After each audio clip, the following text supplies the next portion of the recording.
y'all have been driving for quite some time, and I'm sure you've seen maybe a total of a handful of accidents in your life driving. Imagine you see that every single day, and you're the person going to the car pulling them out. Welcome to Beyond the Rig. Real, authentic, and driver-focused. All things trucking. This is Beyond the Rig. Here are your hosts, Linda Domini and Will Phipps. All right. Welcome to another episode of Beyond the Rig. I'm Linda Domini, and if you can see next to me, that is not Will Phipps. I am not Will Phipps, and I'm telling you, I'm like missing Will right at this moment. I know. But it's really great. It's really great to be back with you, Linda, and not just with one more story, Corey. It's really great. Well, as you can see, for those that are watching, and if you're listening, hopefully you recognize that is Corey Webster. Will Phipps is on vacay. Like, who said he could go on vacation? I don't know who let him out. I don't either. But I will tell you that because I was missing him, I called him to see how his vacation was going. Now, how often do you get called when you're on vacation by somebody at work? Because you want to forget work when you're on vacation, right? So I have to tell you this funny story. You know, we were hoping that Will would send a story in, but since he didn't, I called him up. And he answered the phone. He's huffing and puffing a little bit. I can tell there's something going on. And I said, Will, how are you doing? What are you doing? And he said, I'm up here with my dad trimming trees. And boy. I said, well, great. That's awesome. How's your vacation going? Who went with you? And he told me that his wife and his daughter and her boyfriend traveled with him back to Tennessee. So they're having a great time. And then he said he got his mom and his dad, which have been divorced for 21 years or 31 years, to get together and not have a civil war while they were there. And so he said he was having a great time. But as I got this visual of him on a ladder trimming trees, he said, yeah, I didn't even hear your phone ring. It wasn't until my watch started buzzing because I had a chainsaw in my other hand, and his watch starts buzzing, and he's trimming trees, and now he's talking to me on the phone. So he's got a chainsaw in one hand, he's climbed up the ladder, and now with the other hand is talking on the phone. And isn't that just Will? Oh, that's 100% Will. Like, I would expect nothing else. I would expect nothing else. But anyway, we sent him on a mission out to Tennessee, not only to, get some R&R, but to try a new hobby. And he is from Tennessee. We challenged him to see if he would go noodling. And so he contacted his dad's neighbor, just right. He said he's a country boy right next door, and told him that he'd like to do that. And so on Friday, he's going noodling as long as Will will supply him a 12-pack. There you go. That's all it takes. And noodle is coming his way. And noodling I ain't gonna lie, I'm a little scared for him. I watched a couple of episodes on YouTube about noodling, and I'm the same way. Yeah, like I seen one where the fish was like massive. Like he's gonna come out with no arm. I guess it's time to introduce our guest. I'm really excited for our guest today. So he's a driver, but he had a prior career, which is pretty interesting. I can't wait to dive into it. He's been with us for 4 years. Exactly. Yeah. And he's a good old boy. He's a good old boy from Gulfport, or at least he drives out of the Gulfport terminal. We'll find out exactly where he's from, but his name is Walter Dukes. Walter, welcome to Beyond the Rig. Thank you. We're excited to have you. But before we get started, I want to prove to you that he's a good old boy. Okay. How do you pronounce dog? How do you say dog? Dog. Yeah, there it is. That's right. It's D-A-W-G. That's right. And I heard him talking about his dog, and so we'll talk about that a little bit later. But that's when I knew immediately you are a good old boy. Can't help it. Everywhere I go, I'm immediately pegged as the guy from the South. Guy from the South. I love a Southern accent. And for the record, I love that you say can't, because I do too. So did you grow up in Gulfport? I did. I grew up in Gulfport, Mississippi. Spent the majority of my life there, and just the past couple of years, I've moved to Greenville, Alabama, which is much more y'all than Gulfport, Mississippi. I didn't realize that was possible. Yes, very much so. Wow, I didn't either. I thought that would be pretty much the same, but no, huh? Even if people from Mississippi and Alabama, they'll both tell you that if you live and are raised on the coast, it's almost like it doesn't count. That's not the true South. You have to go a little bit further north and get into the Bible Belt or the Pine Belt, and that's where I am now. And then you're considered a true Southerner. A true Southerner. Oh, So what? now I know. Yeah, what took you to Greenville? Well, Is it Greenville? it's Greenville, Yeah. Georgiana. It's 4 or 5 different names for the same area. Pine trees. But a couple of years ago, I met my now current wife, and she was from Alabama, and I just figured it was time to change some scenery anyway. So I said, why not? Let's go see a new place. But where did you meet her at? Did you meet her in Gulfport? I did. Oh, I did. Okay. I met her in Gulfport, and it just took off from there. Okay. So then you moved over to Greenville. I followed her over there. And how is it? It's great. It's so hard to even put into words how I had an entire life before this.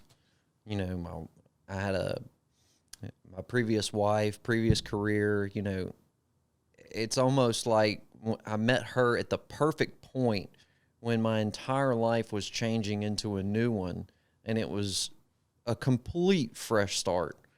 And not many people get that opportunity, and I was smart enough at the time to see that I had that opportunity, and I snatched it and ran with it and never looked back, and it's been amazing. Really? Wow. That And is. as a matter of fact, night transportation had a huge part to play in that.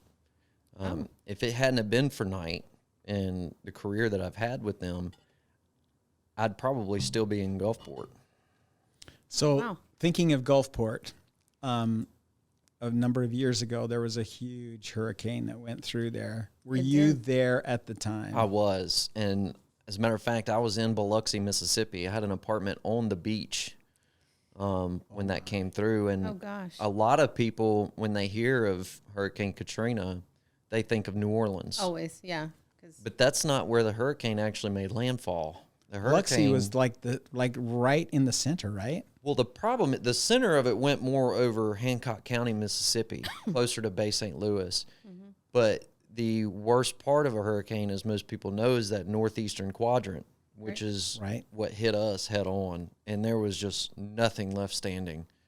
so did you lose your apartment? Like, was everything? Oh, it was demolished. Everything was gone. Oh I my lost everything, gosh. had to start over from scratch. But I was fortunate in the sense that my family was amazing, and they helped get me on my feet. Wow. Because I had just had my first daughter, who was only, I think she was born August 5th, and it hit at the end. So she was 3 or 4 weeks old Oh my gosh. when that storm hit. So where did y'all go? Where did you go and take cover? Well, initially we went to Hattiesburg, thinking that would be, that's Far about an enough hour north. north Yeah. of the coast, and we figured that would be far enough north to at least, avoid the main brunt of the storm. But just so happened that's where all the tornadoes were. Oh my gosh. So we were fortunate. We were in one of the only houses that made it off of Hardy Street, which is the main street that runs through downtown Hattiesburg. So we made it, and then the next day, my father and a friend of mine had evacuated with us. He had a 4x4 truck. So the three of us piled in the truck and headed south. It took us, I think it was about 5 or 6 hours to travel an hour's distance. And when we got down there, There was nothing there. ours was all gone. My parents' house was left standing. Oh wow. Were they north of the interstate? No, they were south of the interstate, but they were in a perfect position to have been protected from most of the Wind.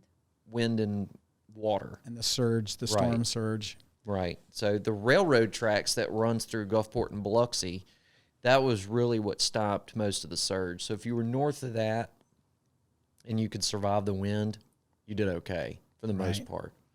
So, well, I was traveling through Gulfport a few years ago, and everybody remembers Katrina, and we saw the devastation on the television and the news channels. Okay.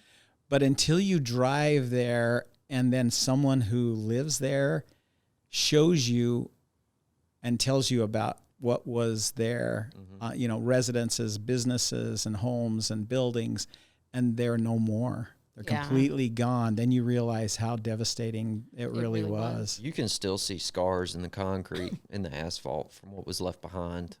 It was horrible. I still can't watch videos. A lot of people look up videos and want me to watch it with them and tell them about it, but I can't do that. Yeah. So were you a sheriff working for the sheriff's department at that time yet? I was not with them yet. I didn't go into the sheriff's department until 2009. So that was several years after. I did, however, work with several guys who were with police departments at the time Katrina came through. As a matter of fact, a lot of them were with the Pass Christian Police Department. And it was, I think my entire shift at the time was there. And they would tell me stories where they were all trapped in the public library in downtown Pass Christian when the water was coming up. Wow. As a matter of fact, there's a video on YouTube that a lot of people see during the hurricane that was recorded from inside of a building looking out 2 glass doors. Mm-hmm. That was them. In the library. Wow. And the water was coming up to the point to where they said they had to shoot the doors out to get out of there. Because they couldn't push them out. They couldn't push them out. We had and you might not remember this, Linda, but we have a terminal in Gulfport, obviously, and it was built, I think, on the north side of the highway there. Yes. So it escaped, the brunt of the damage and the storm surge, and we had and have diesel generators there for backup power. And I remember that for a few days, the law enforcement used our terminal because we had power as a communications center. So when you returned back to Gulfport, then what did you do? I mean, if you didn't have a place to live, then what? Well, at the time I was married to my first wife. She had family that lived in Oklahoma. So that was one of the hardest decisions I ever had to make. I had to leave my family behind, and because I was really the only able-bodied male in my family. My father was getting older, and my mom and my sister. And they finally convinced me that they would go stay at my uncle's house in Hattiesburg. So I would leave and take my young daughter with me. So I did, and we went and stayed with her family in Oklahoma and just did odd jobs until it was okay enough, safe enough to be able to come back and start work. And at that time, if you couldn't go to work, you went to Able Body, which was a construction company down there that just put people to work daily. Yep, to try to rebuild. That's what I did to make money until I got picked up by a construction company, thank God.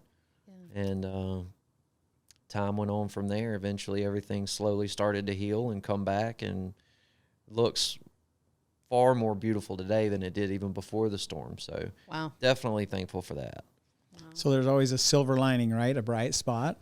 It's hard to see it because of how much loss there was, but yes, we were able to get a lot of nicer new buildings and new civic centers and things like that, and a lot of the businesses were able to come back because of insurance, and they built back better. That's nice. And a lot of the downtown area in Gulfport tried to keep that older, nostalgic feel, so a lot of them have that older style to them, but they're brand new inside. It's really pretty. Yeah, that's awesome. So when did you finally move back? It's hard to really pin down a time. I think we were only in Oklahoma, I think, for about a month. Oh, and wow. then we came back so I could get to work, because I was getting phone calls how much money everybody was making. You know, the They're like, blue "Send me collar back." guys were making money they'd never seen before. So we rushed home to take rebuild. advantage of that. Wow. And so from there, how long did it take before you joined the sheriff's department? Well, I stayed in construction for quite a while, and it just never fit. You know, it just didn't feel, I didn't want to go to work. So finally, one day in 2009, 2010, right around the cusp there, I decided that I was going to do what I always wanted to do and go into law enforcement. Wow. But I had no idea how to get started because if you don't go to a police department and get hired right there on the spot, how do you do it? Go to a police academy? Exactly. But how do you do that? Well, Win Job Center, which is a place that helps people get jobs. I don't know if y'all have anything like that over here where they look for careers that are open and take applicants and search for things that fit them. Uh-huh. Well, they had a government grant that was helping people get into law enforcement that didn't have an agency. So I signed up with them. I got approval for the grant and started the academy on my own as a self-sponsor. Oh, wow. So I went through the 9-week academy on my own. And then when I graduated, top of my class, I was immediately picked up by the Harrison County Sheriff's Office. So that was... So it worked out perfect. Worked out perfect. Mm. Wow. And it Sometimes came it's out. not that easy. Sometimes It's people not. apply and they don't make it through the academy, Mhm. or they don't get picked up right away because of hiring freezes or whatever that's going on. So that was pretty fortunate. Well, and the other part to that is since I was a self-sponsor, I didn't get paid the entire 9 weeks. I didn't have a paycheck for 9 weeks. So being able to get picked up right away was a blessing. Oh, it was a blessing. Yeah, for Big sure. time. And that once I was hired on with them, my life completely changed. So How was so? it, Tell us. and was it everything that you were, I mean, that was your dream, right? Was to be Oh, in- absolutely. I'd wanted to do that since I was a child, but as you can tell, I'm not the largest guy in the room, so it was difficult for people to see me being able to do that. You know, being able to take down people 5 times my size, and you know, it was nerve-wracking but so exciting at the same time because I was fixing to do something that a lot of kids dream about. Right. And I loved what I did, but it was the biggest awakening I'd ever had in my entire life. Just the first couple of weeks in training, going out with these guys and seeing what they encounter on a daily basis is insanity. Wow. People outside of law enforcement that, you know, and a lot of them love to criticize law enforcement, have no idea. Try to imagine that you come to work and every day, all you deal with is people at their absolute worst. The worst day of their life, that's when you're dealing with them, trying to help them. And there's so much negative that's involved in it. It's really hard to stay in a good mind space. And it's even harder not to take it home with you. So there were so many more challenges than I expected right out of the gate that I was nervous. But luckily, my next door neighbor was a senior deputy. Oh. So I got to converse with him and learn different ways to cope. And it definitely made a difference. And once I got used to everything, it was a whole nother world. Yeah, I imagine that would be tough not to take it home. I could totally see that. And you know, and I've never heard of it described that way, but that totally makes sense. You're right. You're having your one day. Everybody else is having their worst day. Mm-hmm.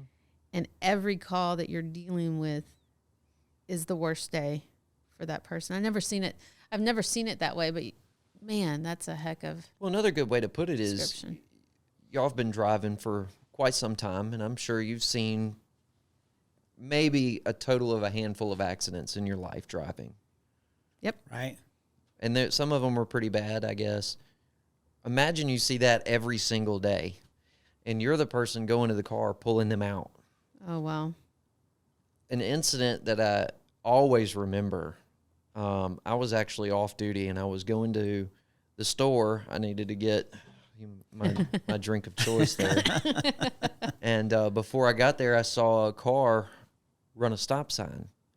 And as soon as he ran the stop sign, it was an immediate puff of white smoke, but not normal white smoke. Something looked different about it. He had crashed into a building. Oh my gosh. So I ran over there in my truck and hopped out and immediately could smell what the problem was. It was chlorine gas. I immediately recognized it. And as soon as I noticed that that's what it was, all I could do was try to tell everybody to get back because it wasn't normal smoke. You know, chlorine gas in the right consistency can kill you on impact. Right. Luckily, it was diluted enough to where it didn't immediately, so I was able to jump the fence and pull the guy out. But once I got him out, he wasn't able to stand. The gas had been too much, had taken effect on him, and so we weren't able to get out of the fence. We had to sit in this fog and wait for the fire department to get there to come cut us out. Oh my gosh! So you were inhaling this too? They were the only ones that had the equipment Right. to be able to get to us. So we sat in there for about 4 or 5 minutes, and that was rough. That was my first brush with, is this it? Am I going to make it? Right. Yeah. And I got to the hospital. It was okay. The gentleman actually made it. It took 6 to 7 months of intensive care with a pulmonologist, and he made it. But that was definitely one of the craziest days. And that kind of thing could happen every day. Right. So thinking back on that experience at the sheriff's department, and now driving thousands and thousands of miles as a driver, do you think about, does that affect how you approach safety? Oh, absolutely. There are so many things that working at the sheriff's department did to prepare me for this that I didn't even think would be, would coincide with the two. But it did. Driving 600 miles a day in a patrol car, now I'm driving 600 miles a day in a big truck. Which is funner? Oh, driving a big truck, for sure. All right, That's awesome. Good to hear. It's fun to be in a high-speed chase, and everybody wants to do it, but that's only fun the first couple of times, and then you realize how dangerous it really is. Yeah. In the big truck, all I got to do is kick back and make sure it stays between these lines, and that's it. It's so peaceful.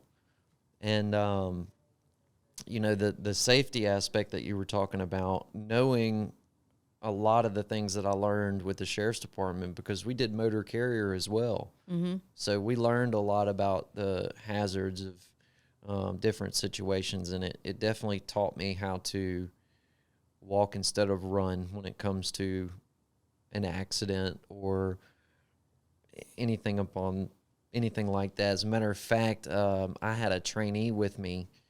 I think it was several months back. We came upon an accident that had just happened. It was a flatbed truck hit a Jeep. Oh. And the flatbed truck was hauling those heavy coils, those metal coils. Oh, wow. Well, when they impacted, the coils came loose and ran over the truck and flattened the truck. Oh, my goodness. The driver of the truck was okay, but the driver of the Jeep was a different story. But instead of running up on that, I walked up while everybody else is running, and as they got close, they didn't realize there was oil everywhere, and they slipped and fell and were in the oil. So it definitely prepared me in a lot of different ways for driving a truck. Wow. So you're talking about how in the sheriff's department, and I just had this crazy thought that how you come upon people on their worst days. I'll just verify that if I'm ever driving somewhere and I see lights. That's your worst day. Just remember. It all of a sudden becomes my worst day. And, I've been pulled over, too, since then, and it happens to me, too. My heart sinks. Like, but I know I'm not doing anything wrong. Exactly. It's just a natural reaction to it. And that's funny that you say that. Yeah. So even, but it also should though- change your mindset, knowing that they've had a bad day constantly, always dealing, so that when you're dealing with them, be nice, be positive. And maybe it didn't really happen to me, but people were telling me that's how they feel. Hey, I've been pulled over many a times, but I'm never mean to the officers. Thank goodness. Yeah. Normally they let me go.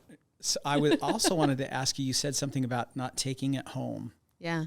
Because that's stressful, but that would be good advice for anybody in For any job. So do you have any?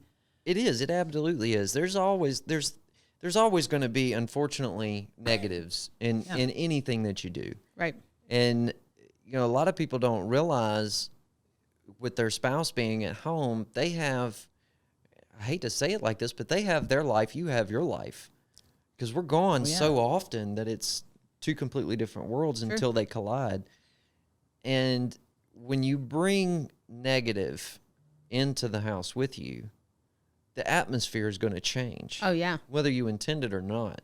So the best advice that I can give people is, when you get home, the first thing you should do, obviously, is just hug your family, but pick one positive thing, one really cool thing that you saw on the road that month that really stands out, and tell them a story about it. Once you're able to do that, it's almost like a switch in your brain turns off from negative to positive. I know it sounds crazy, but if you just get one positive story out, it can change your headspace. Because you've got your family who's missed you and running up and wanting to hug you, and now you're telling them a positive story, and it's almost like the negative just melts away. And they're asking questions about the story, so now you're diving into it more. I could totally see that. And I know that's not always possible. Your partner is there to help. And save that story for later. When the kids aren't there. Right, for sure. No, that's such great advice. And not necessarily just for the kids not being there, but give yourself a moment to kind of acclimate to being back home and try to test the waters and see, how's your partner feeling? Is something going on in their world, and you throw a bunch of negative on top of it, and all it does is make the situation worse. If you start with a positive, it's a lot easier to work your way through than if you start with a negative. True statement. I totally agree with that. And that's great advice. Great advice. It's worked for me, but it hadn't always been that way. When my prior career with my previous marriage, and you see there's a lot of priors and previous there. Right. It didn't always work like that, and I did bring a lot of it home with me, and I saw how it affected it. The negative affected the whole atmosphere of my family. And I just made a conscious decision when I started doing this. Night gave me an opportunity to change my whole life around. It was up to me to take it. So I did. And I changed how I saw things and what I brought home with me. And ever since then, my life has been completely different. So how long were you with the sheriff department? I was with the sheriff's department for 10 years, 10 or 11 years, right around in there. And so what brought you to trucking? Well, funny. When I was with the sheriff's office, part of our patrol area was a building on County Farm Road north of the interstate, which was night transportation. And I passed it almost every single day, and I always saw how clean they kept their equipment. And it just always fascinated me how the thought of being able to get in a camper and travel the country. I always wanted to do that. I didn't start with night right away when I left the sheriff's department. So I saw other companies, and the equipment was just never maintained the way I wanted it. Because if I'm going to live in this thing, I want it to be clean. So I just said, you know what, I'm just going to call them. So I did. And this gentleman answered the phone, and he was nice as he could be, and I'd always heard the bigger companies treat you like a number, not a person. So I was nervous. Right. I was really nervous to call night because I knew how big they are. Right. Well, when this gentleman answered the phone, and talked to me like he'd known me his whole life, it gave me a warm feeling right off the bat. So it made me feel a lot more comfortable. And then I got put in a bad position with the company that I was with and was essentially stranded. So he helped get me a hotel and everything to stay in to get to night. Wow. So you had your CDL at that point. And Yes. You'd been driving for a while. Yeah, as a matter of fact, just like I did with the academy, I got my CDL by myself. I just went up there, got the book, started reading, and took the test and passed it.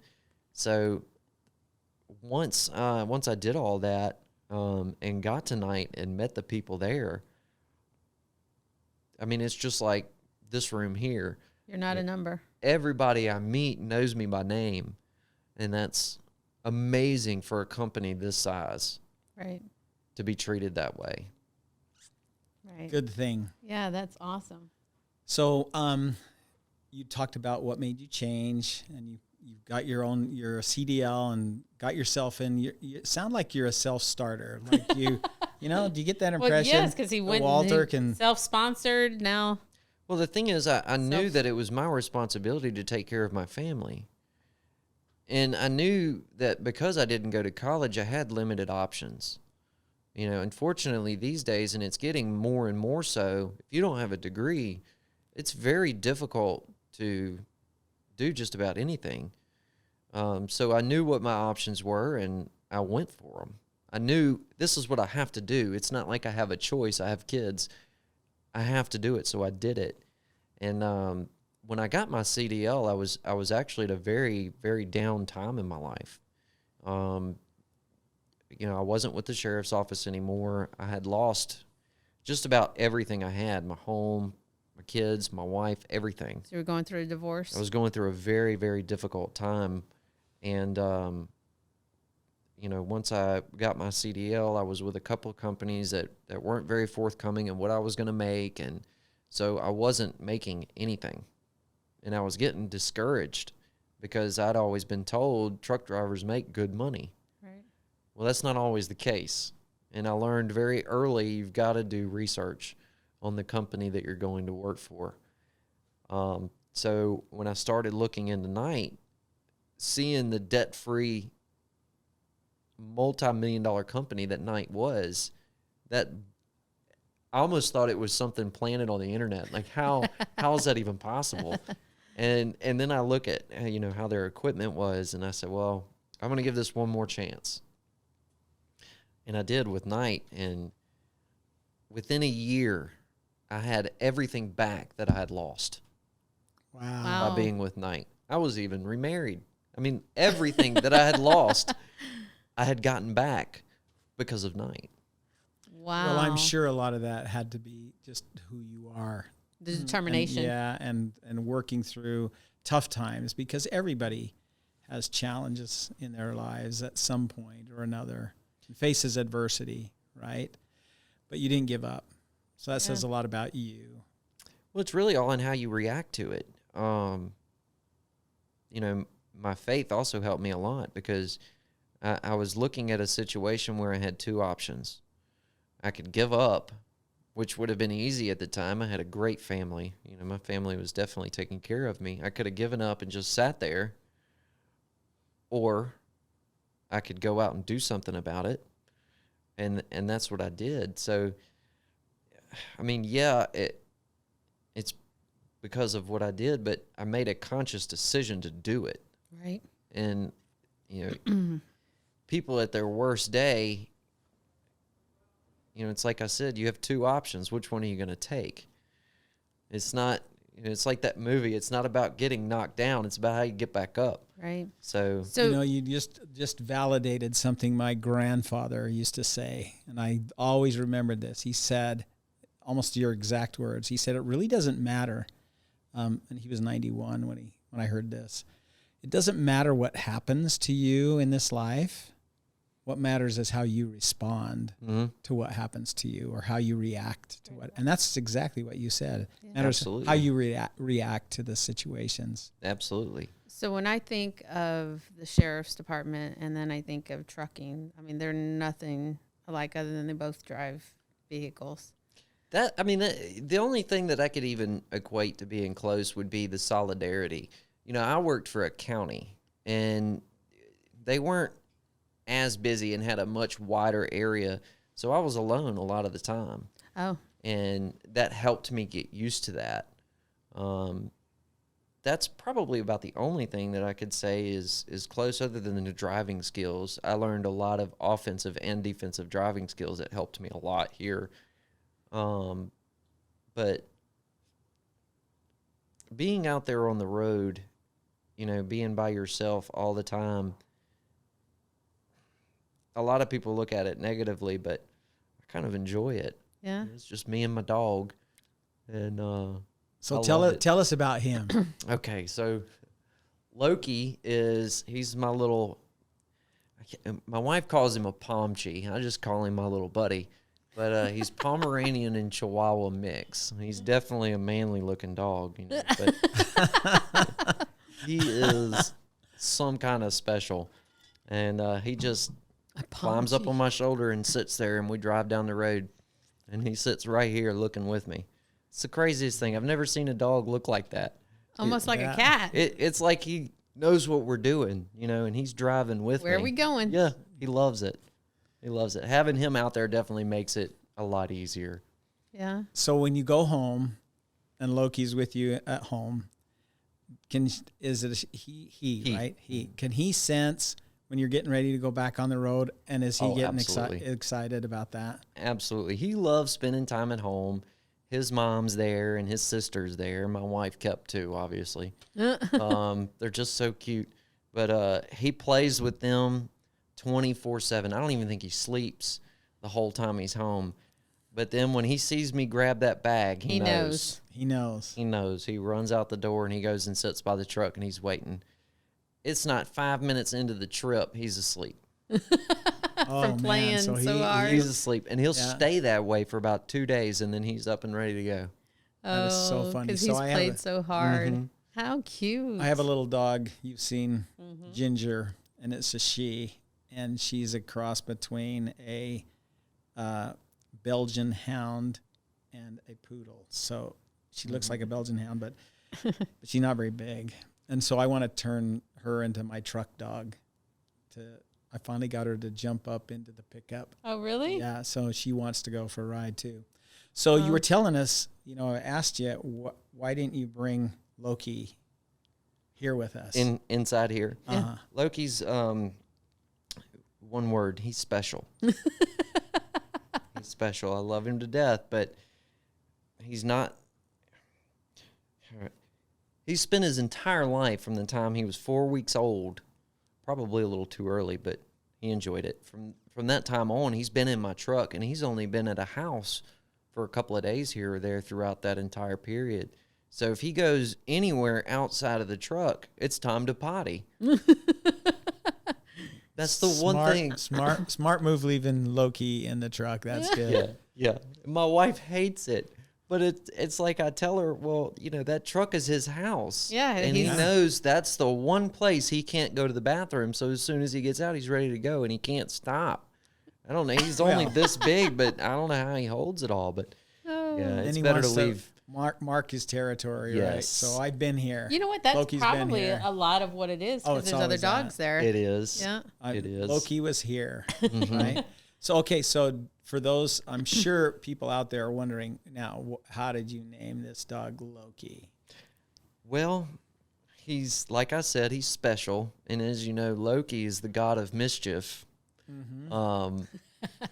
Most people know Loki as Thor's brother from the Marvel movies. That's where I was heading with this. But that's not where he got his name. Loki is the god of mischief, and if you meet Loki, you can just look in his eyes and know he's up to something. So that's where he got his name. That is so you looked in his eyes and said, okay, you're mischief, pal. Right? Mm-hmm. I love that. So I've got a son who's into like the Thor movies, and he actually, when he was in college a few years ago, decided as a hobby to make a Loki movie. Okay. So he took all of the outtakes from all of the Thor movies and the Avengers and scenes from the movies and pieced them together with software and made a Loki movie. Oh, that's cool. I'd like to see that. And so we were talking about it this last weekend because it was several years ago, and it was out in on the internet. And there are people that make movies as a hobby, non-professionals like the studios, and they have their own little forums. Well, his movie, the Loki movie he made, started getting rave reviews by people who like Loki, the character Loki. And then so that went on for about maybe a month, and then he got a cease and desist from Marvel. From Marvel to take it down. Well, it was spreading through. It's already out there. And it was a 2-hour movie. Wow. So anyway, and now I heard they're coming out with a Loki movie. So imagine that. Anyway, so when I heard your dog was named Loki, well, and it's funny that you mentioned that about people being able to make movies. Technology's come so far. I was actually kind of wanting to do that. A lot of people that are on the road, they have different hobbies that keep them busy. And I've always been interested in the YouTube channels and Facebook and stuff like that. So I was going to order a drone and start pretty much doing it. A lot of people, they want to go on vacation. So my thought was, well, why don't I just show them what it looks like before they go and do pieces from around the country of different vacation destinations from the air. Oh, yeah. And so I got kind of excited about doing that, and I got my stepson involved. He's going to do some of the editing because computers skipped a generation. He's a lot smarter on that stuff than I am, so gives him something to do and me something to do, and we can connect while on the road. Yeah. So it gives me a hobby, but it also gives me another way to communicate with him. That's awesome. So I'm really looking forward to doing that. You'd shoot the video, send them to him, and that would be awesome. And as a matter of fact, I'm getting it with the new bonus program that Knight's done with the yearly bonus, the match of... The Reopen America. Right. Mm-hmm. That's what's going to start our page. And I was wanting to do a couple of night yards, too, and just have it all in there. But I think it's going to be... Oh, I can't wait to see that. Yeah, that's great awesome. To hear. What a great idea. Because, we're always looking for, how do you connect when you're out over the road? You got children at home. How do you connect with them? And that's a great way. It'll give us an opportunity to be able to do that and have something more to talk about and do. For sure. As a Whenever family. you connect with I'm really looking joint forward hobby, to. Yeah. I think that's great. How old is he? He's 11. Or no, 13. I'm sorry. 13. Yeah. It doesn't. Boy. They learn really young about computers and electronics and programming now. It's technology's come so far so fast. I almost feel like sometimes my generation, if you didn't keep up through the whole way, got kind of left behind. And this newer generation that was born into having a touch phone, a touch screen phone, I wouldn't have known what to do with that. I didn't have a touch screen phone until I was in my 20s. And now kids at 9, 10 years old are walking Flipping around through with them, like it's no iPhone big deal. 11s. And I'm like, my goodness. So how many children do you have? Well, I have 3 daughters myself. And then my wife has 3 boys and a girl. And her oldest daughter has a baby. So you have a grandbaby. I have a grandbaby. Is it a boy or a girl? He's a little boy, and he is amazing. My wife just got to babysit him for the weekend, so she's napping now. So it's that's nice. Awesome. Well, the best part about grandkids is you get to give them back. Give them back. That's right. And we can all vouch for the benefits of being grandparents, right? And they love you no matter what. Yep. Because it's not our job to tell them no. That's right.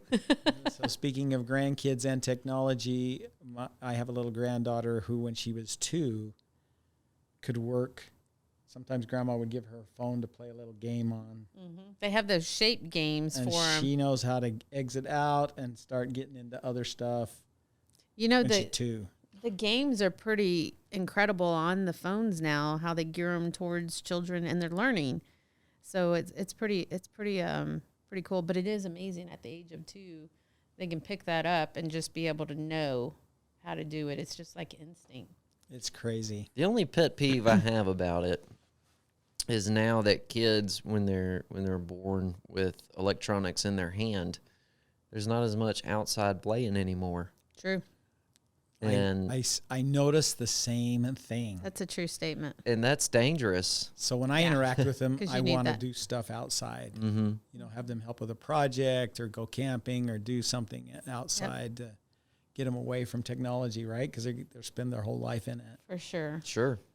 So if you were going to do a commercial, you're talking about, you know, getting into another hobby for life on the road or being a driver, what would you tell someone Oh my goodness. that may be thinking like you did way back when?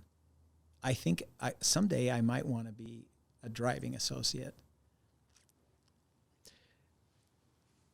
That's a tough one because there's so many different directions that you could go with that. I think the main focus should be, first and foremost, truck drivers have a stereotype. You know, a lot of people, when they think of a truck driver, they think of this big burly man, you know, that's maybe not kept, but it's nothing like that. You know, there's, like I said, my truck is very clean, and it's my home away from home, but it's like a camper. If you want to travel the country and get paid to do it, this is how you do it. That would probably be the biggest angle to it right there. Yeah. So what about because you've obviously been traveling now for at least 4 years with us. What are some of your favorites, like favorite places to see on the road or favorite restaurants that you've been to? I'm more of a scenery kind of person. Yeah. My favorite places to drive through at this point, Jackson Hole is definitely one of them. Yeah. I love going through Jackson Hole. Me too. So beautiful. But what a lot of people don't realize is in northeast Alabama, there's an area that is just as beautiful, and it's not as well known, so not as many people go through there. I can't even remember the name of it, but I can get there. And that would definitely be number 2. Yeah. Great. But as far as restaurants go, that's kind of tough because it's hard to get into some of them. Right. So do you cook on the truck? I do. Yeah? I cook, and I have DoorDash. I never thought about DoorDash to bring it to your truck. I didn't think of it either, and I was at a terminal. I can't remember where I was. I can't remember which terminal it was, but I walked in there with my meal for the day, which wasn't that spectacular, and I just got hit with this aroma of Mexican food, and I was like, what is that? And the guy's like, oh, I just ordered this on DoorDash. And it's like technology. So I downloaded it, went back out to my truck, and ordered the same thing he had. Aroma will do it every time. And it amazes me that, number one, I didn't realize I could do that. And number 2, how many other people out there sometimes starve because they don't realize they can do it either. DoorDash is probably the easiest app that I have on my phone because, there's so many of them throughout the country where you can order food. DoorDash, I haven't had a problem in any corner of the country getting food. So my in-laws live in a very small town called Dublin, Georgia. I've been through there. Yeah, it's really small, and they're just on the outskirts of the city, so it's considered country. But it's just a couple of miles, and you're in the city. But they're older, and it's hard for them to get out, and so we like to order them something and then have it delivered. Well, before we used to have to order it, and they'd have to go pick it up. Well, Grubhub isn't there. A couple of the other ones in there. DoorDash just opened. And now it's available there. So, like, for their birthday, we ordered food and had it delivered to the house. They were so excited. Or Mother's Day or Father's Day, whatever it may be for the holidays. Now we can order food, and it just brings it to them. So, Yeah, DoorDash is where it's at. And I like that you bring that up, that you could order it for them. You know, there's only been maybe 1 or 2 times where I've had an issue out on the road where I didn't necessarily have maybe my bank card, something was going on with the bank and they shut it down because it seemed like somebody was trying to use it. Mm-hmm. You know, that's happened once or twice, and I'm out in the middle of nowhere. My wife can go on her DoorDash app and send it to me. Yep. So if you're in a bind and you don't have any way to get food, tell your partner, hey, download this app for me. Yep. If I'm stranded and I need it, you know, because they can pay for it with their card. Right. You know, download this app, and if I'm stranded, I'll call you, tell you what I want. Yeah. And you can do that. Yep. It's happened twice to me so far, and I've been able to get food. That's awesome. We should contact DoorDash, see if they'll sponsor us. I know. After this great commercial for them. So I'll tell you another DoorDash story. So my daughter, her daughter is in cheerleading. And, you know, during the whole COVID, the kids were there in the gym, but the parents weren't allowed in the gym. So she would be sitting in the parking lot because she wasn't going to drive all the way home. And you'd be sitting there for an hour, 2 hours. It just depends on which practice it is. It even can be 2.5 hours. So she was bored out of her mind. She would take her computer and she would work and in the car, or she would watch movies. And then one of the other moms says, you know, we should sign up and do DoorDash. So she signed up. She goes, I said, being well, a delivery driver. Being a delivery driver. She signed up. She goes, I said, what are you doing? She goes, I'm dashing. I'm like, what does that mean? And she's like, I'm doing DoorDash. And I'm like, what? And she says, yeah, I mean, I'm sitting out here in the parking lot, nothing else better to do. So I figured I'd dash. That's what they call it. They're dashing. They're dashing. So, you know, it's funny. I did Uber for a short time when I was transitioning from law enforcement, waiting to get my CDL. I was doing Uber, and I actually did okay. Yeah. I'm sure. That's a fun little thing to do. So, the kids. You've got how old's your youngest? My youngest is 8 years old. Oh my goodness. Little girl, and that's my daughter. All 3 of them are the youngest. Oh, so your kids are younger than... Well, minus her youngest son. I guess my oldest daughter and her youngest son are close. So, but my 2 younger daughters are the youngest kids out of everybody. So when they transition from sheriff to trucking, I mean, it's different, right? In the sheriff, you get to be home every day. Trucking, you're not. How is that? It's been difficult, especially on them. They don't get to see me near as much. But night allows people to ride with you. So it gives them something to look forward to during the summers. They can come ride with me. Oh, yeah. You know, it's one at a time, and that kind of aggravates them a little bit. They all want to cram in there together, but it's difficult, but it's great at the same time because it gives us the opportunity to spend more one-on-one time than if I'm just home. They're all fighting for my attention. So it has its drawbacks, but it definitely has its advantages too. Yeah.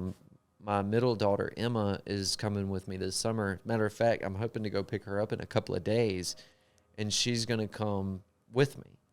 So she's super excited about that. That's awesome. And how old is she? She's 11 this year. Oh. So that gives you something to look forward to, and her something to look forward to. And absolutely. We wish you well on that. Yeah. I appreciate it. Well, my mouth's watering now that we talked about aromas and food and DoorDash. I'm hungry now. and Mexican food. Exactly. And Walter, we really want to thank you for being our guest on Beyond the Rig today. Thank you for having me. I found it fascinating. I did too. To learn about your story and your experiences. And thank you for taking time to share them with us. Exactly. And coming all this way. Yeah, all the way from Gulfport, Mississippi. Well, I wouldn't have been able to make it if it wasn't for my terminal. Those guys definitely made sure to get me here. Yeah, behind every good driver is a good terminal. It's a good team. Yeah, for sure. A team. Yeah. So, thank you again. And Linda, as always. It was a pleasure, Corey. It was great to be back with you. Yeah, I always enjoy hanging out with you. Let's text Will to stay another week. Okay. But definitely not doing tree trimming. When he comes back, we're like, who's Will? Will, who? Oh, I can't wait. I can't wait. I just Who want are to you? know if on the, on the podcast, the intro and the outro, it says with Linda Dominy and Will Phipps. Are they going to change it? And it say with Corey Webster. I'm going to say with one more story, Corey, right? I That's can say good. on the way out, I never imagined in a million years that I would work for a trucking company that has something like this. This is awesome. So I feel so privileged to be able to work for a company that cares enough about its drivers to bring them in to do stuff like this. Hey, we're an honor to have you here with us. I mean, We wouldn't have jobs yeah. without you guys. Yeah, if there were no drivers, I would be unemployed. So Well, I appreciate that. thanks again. I appreciate that. And as always, we want to invite our listeners to Are you ready to try this? Because, Will and I sometimes mess this up. it's smooth as glass. We got to get some Will, how do you call that? Some Will. Essence. Yeah. You Or ready? vibes. All right. All right, Will, don't let me down. All right, ready? Ready. Thanks for watching and listening. Be sure to So- follow us on. Oh, see, you're already jumped ahead. It's subscribe us on. Let's try it again. All right. Try again. Okay. Thanks for watching and listening. Subscribe to us on. YouTube, There you go. Follow us on. Instagram, Yep. Facebook, Yep. and Twitter. There you go. And stream Beyond the Rig wherever it is that you listen to podcasts. Exactly. Thank you, guys. Have a great day. We enjoyed bringing this show to you, and we hope you had fun along the way too. We're going 10-10 for now, but you can catch us on the side on YouTube, Facebook, Instagram, and Twitter at Beyond the Rig and Drive Night. Until next time, be safe out there and keep trucking.